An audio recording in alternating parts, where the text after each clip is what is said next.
Hi everyone! For today's video guys, gagawa na naman tayo ng napakasimple at napakasarap na mushroom soup.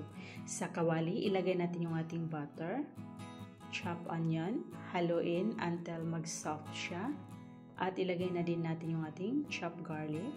So after nyan, ilagay na din natin yung ating mushroom.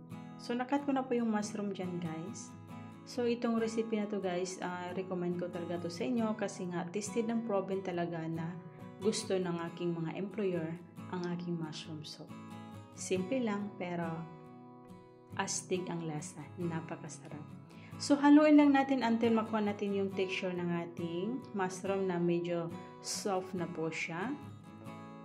Na katulad nito. Yon, pag ganyan na po yung texture ng inyong mushroom, ilagay na din natin yung ating flour. Haluin, kailangan yung ating mushroom mag-coat lahat doon sa flour na nilagay natin. Ganyan lang ang paggawa ng mushroom. Pag umorder ka sa restaurant, napakamahal. At ngayon, ilagay natin yung ating chicken broth. Depende na po sa inyo kung anong broth ang gagamitin nyo. Ang sa akin, chicken broth po siya. So, haluin lang natin. So, after nyan, ilagay natin yung ating bay leaves. Takpan, pakuluin ng 20 minutes. After 20 minutes, kunin natin yung bay leaves. After nyan, gagamit tayo ng hand blender. Kung wala kayong hand blender dyan, pwede naman yung blender nyo dyan sa bahay ninyo.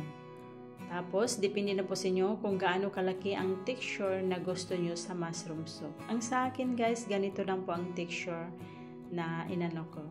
Yan. Medyo pino-pino siya. Pero meron pa siyang konti na mushroom na makita nyo.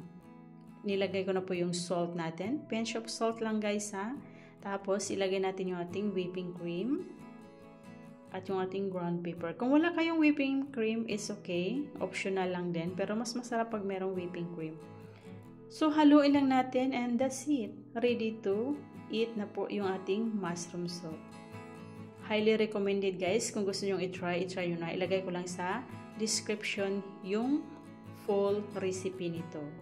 So maraming salamat sa inyong panonood. Don't forget to subscribe, like. Thank you for watching. Bye!